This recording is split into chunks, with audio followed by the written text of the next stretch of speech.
Setelah rilisnya review gue tentang film 28 Years Later, gue baca-baca di kolom komentar, ternyata ada beberapa teman-teman yang kayaknya belum terlalu ngerti jalan ceritanya, entah memang skip di film satu atau yang kedua, atau justru memang di film yang ini nggak terlalu merhatikan di bioskop gitu. Menurut gue, ini pertanyaan sangat penting, jadi mending kita bungkus dalam satu segmen terkait dengan penjelasan dari film 28 Years Later. Dari judulnya aja sebenarnya udah jelas ya. Ini kan judulnya nggak jauh beda ya, cuman beda di days, week, sama years ya. Beda dari hari, minggu, dan juga tahun. Dari itu aja kita udah tahu bahwa latar waktunya ini 28 tahun setelah kejadian Rage virus itu, dimana kita melihat itu ada Jim yang diperankan oleh Cillian Murphy, dimana mereka lagi uji coba dengan beberapa monyet-monyet kayak gitu. Ternyata virus ini justru bukan mengobati, justru mendatangkan virus baru yang akhirnya kita sebut sekarang adalah virus zombie gitu. Dan semua ini berkembang setelah Jim lolos dari 28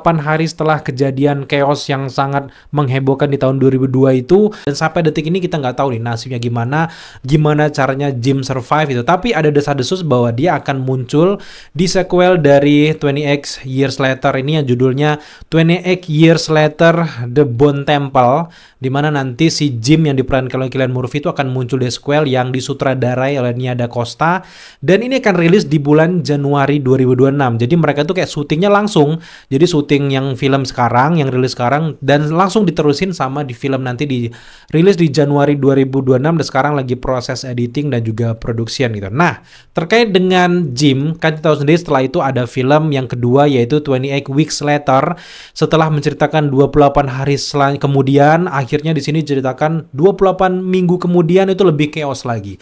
Dimana di endingnya gue merasa ini dijelaskan di belakang layar. Jadi buat teman-teman yang nonton pasti bingung. Loh, bukannya di ending dari 28 minggu kemudian itu kan dimana range virus ini kan udah kayak menyerang Prancis gitu. Kok tiba-tiba Prancis adem ayem aja di film 28 Years Later ini gitu. Jadi penjelasannya itu ada di off screen ya, di luar sana. Ternyata memang di sini yang terisolasi cuman Inggris Raya aja.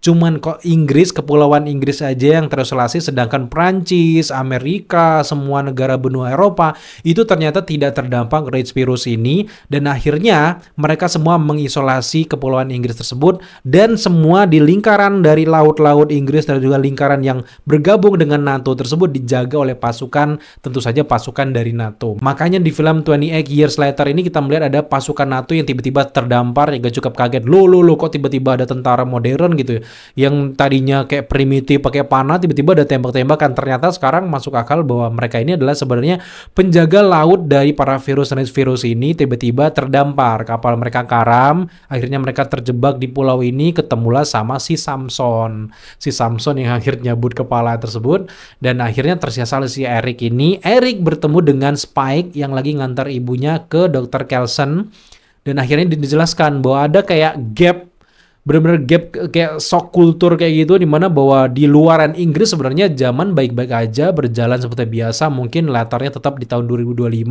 ada handphone, ada iPhone 15 juga gue lihat ini pakai sama Eric gitu, bahkan para wanita juga pakai botox kayak gitu. Itu menunjukkan bahwa itu terjadi di era sekarang. Sedangkan di kepulauan dari dan juga negara Inggris ini diisolasi penuh, nggak boleh ada orang yang keluar dari kepulauan tersebut gimana pun caranya.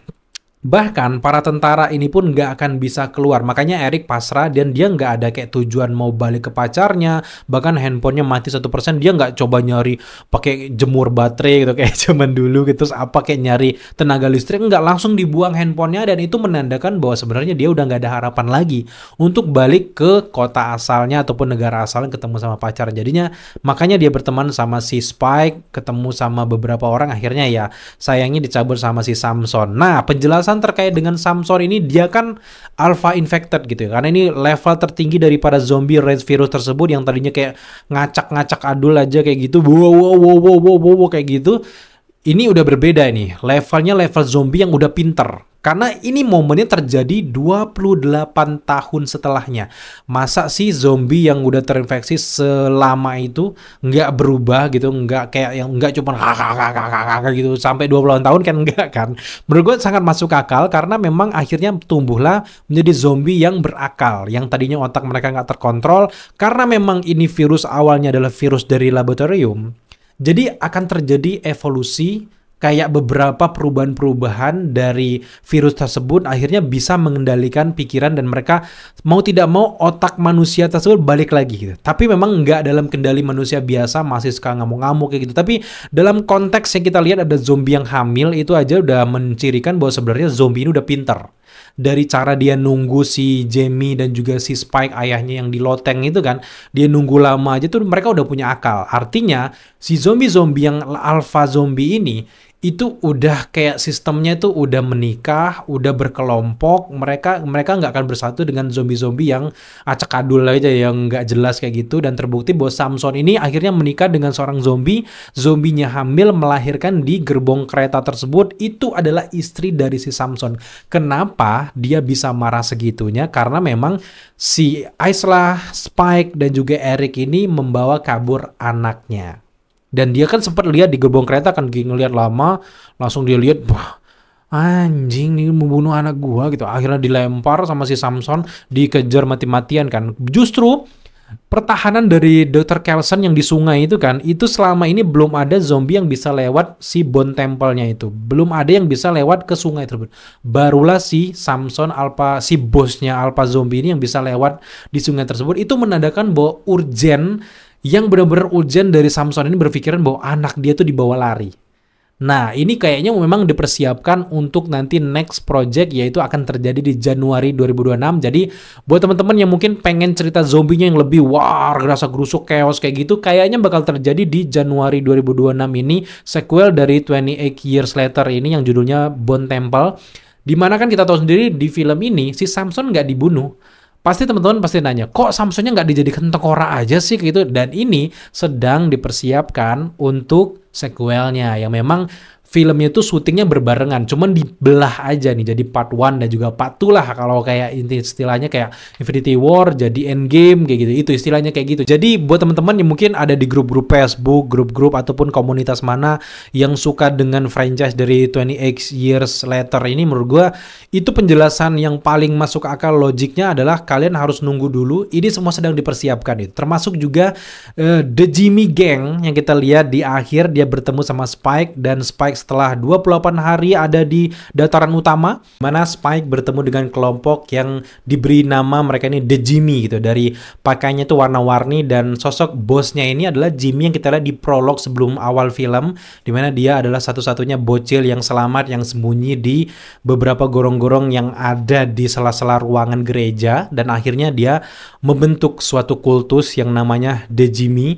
Sedangkan nama The Jimmy sendiri itu sebenarnya diambil dari Jimmy Savile, nama karakter atau aktris TV Inggris pada era sebelum kejadian Red Virus ini, dimana itu mereka dianggap pahlawan, tapi pada akhirnya setelah dia meninggal diketahui bahwa sebenarnya Jimmy ini bukanlah kayak artis terkenal yang dibangga-banggakan, justru dia adalah kayak penjahat seksual kayak gitu, karena memang banyak kasusnya, bahkan dituduh dan juga didakwa setelah dia meninggal. Nah, momen ini kayaknya menjelaskan bahwa Jimmy Savile ini di pandangan para The Jimmy ini, para geng ini, bahwa sebagai pahlawan, karena memang Red Virus ini menyerang sebelum kematian dari Jimmy Savile tersebut, makanya mereka menganggap mereka pahlawan dan juga kayak jadi role model dari pakaiannya kayak gitu. Padahal memang di era sekarang itu Jimmy Savile itu sebenarnya adalah kayak penjahat seksual. Jadi ini menjelaskan, mungkin nanti dijelaskan di sequelnya yang akan rilis di Januari 2026 nanti. Tapi yang menarik di sini adalah dari pakaian dari setiap anggota ini, ternyata semuanya namanya ada awalnya Jimmy. Jimmy ini, Jimmy A, Jimmy D, Jimmy C, jadi semuanya ada peran masing-masing. Dan dari warna ini kayaknya gue lebih condong karena mereka di awal serangan itu di prolognya, Jimmy itu kan sedang nonton Teletubbies ya, jadi mereka kayak terinspirasi juga pakaiannya dari Teletubbies berwarna-warni. Tapi juga jadi sebenarnya dari awal buat teman-teman yang jeli, Easter egg dari The Jimmy ini sebenarnya udah ada ya, mulai dari tulisan di dinding, kemudian juga tulisan di mayat yang pertama kali ketemu Spike dan juga ayahnya ke dataran utama, kan ada mayat yang tergantung jantung terbalik, itu sebenarnya ulah dari geng The Jimmy ini. Makanya akhirnya si Spike ini bertemu dengan mereka. Kita nggak tahu ke depan apakah Spike bakal bergabung dengan tim The Jimmy ini, tapi lambat laun gue rasa mereka akan bersama-sama ya untuk memberantas para zombie ini, yang membuat Spike umur 12 tahun ini akhirnya akan lebih dewasa, grow up nantinya pada akhirnya mungkin mereka akan bertemu dengan kepulauan dari ayahnya. Tapi inti dari film yang akan rilis di Januari nanti, gue rasa ya setelah gue riset nanti ceritanya lebih ke bagaimana bertahan hidup antara manusia, perebutan kekuasaan, dan juga melawan para zombie. Ini ngerinya udah level beda. Buat teman-teman yang udah ngikutin kayaknya ya, ngikutin series The Walking Dead, pasti udah bukan sesuatu yang aneh lagi di sini bagaimana ternyata manusia itu lebih mengerikan dibandingkan para zombinya sendiri. Zombie bahkan jadi cameo aja, sedangkan ini udah levelnya perebutan kekuasaan, bagaimana zombie ini akhirnya jadi alat politik, bla bla bla. Itu kayak The Walking Dead lah, pasti teman-teman udah nonton gitu ya. Jadi menarik banget untuk menyaksikannya, dan kehadiran dari Jimmy ini juga memberikan sisi kontras yang gue suka gitu ya. Dari satu sisi yang lainnya primitif, tiba-tiba dia datang dengan eye catching gitu, kayak bling-bling kayak gitu, bener-bener kayak kontras banget, sama kayak dia pertama kali jadi prolog di mana lagi nonton Teletubbies, tiba-tiba wajah anak-anaknya nggak yang bahagia nonton Teletubbies, tapi justru kayak ketakutan kayak gitu, kan kontras banget, dan itu dibawa oleh karakter Jimmy ini dan gue suka gitu. Kemudian juga untuk Dr. Kelson, dimana kita tahu sendiri dia setelah membunuh ibunya Spike, dimana itu permintaan dari ibu Spike sendiri ya, dia pengen meninggal dengan damai, nggak mau merepotkan anaknya lagi karena dia udah lihat bahwa Spike udah buru-buru ngebawa ibunya gitu ke dataran utama, membawa segala resiko. Jadi setelah mengetahui bahwa dia ini dapat kanker stadium 4, akhirnya dia minta kayak dicolok bahan beracun, udah kayak ditusuk, meninggal dengan tenang, dan akhirnya Spike naik ke Bone Temple itu, ngasih kepala ibunya paling atas, ngadep ke siluet kayak gitu. Wah, itu epic momento ya, epic momento. Jadi itu gue suka juga yang kayak gitu. Dan kemudian juga kita tahu sendiri bahwa Spike ini alasannya membawa ibunya ke sini buru-buru karena memang dia melihat orang tuanya si Craven Jamie ini selingkuh. Akhirnya dia ngelihat bahwa ini pengkhianatan yang luar biasa. Akhirnya dia dengan keberanian yang gak cukup sebenarnya, akhirnya dia nekat untuk membawa orang tuanya yang sekarat tersebut untuk menyembuhkan orang tuanya supaya nggak dilihat lemah lagi sama orang tuanya gitu. Nah, sekarang kita ngomongin tentang Holy Island yang sekarang lagi terisolasi, yang nunggu air surut dulu baru beres gitu. Kita nggak tahu langkah dari Craven Jamie sebagai ayah dari Spike, apakah dia tetap cari, tapi gue duga untuk di Januari ini tetap ya, ayahnya tetap cari. Karena memang di film ini gue nggak melihat peran yang signifikan dari Craven Jamie sebagai ayah Spike. Karena memang gue agak rancu dan juga bimbang dan bertanya-tanya kenapa si Jamie ini nggak melanggar peraturan dari kelompoknya. Karena memang peraturan dari kelompoknya adalah siapapun yang nggak kembali setelah airnya surut itu nggak akan dicari.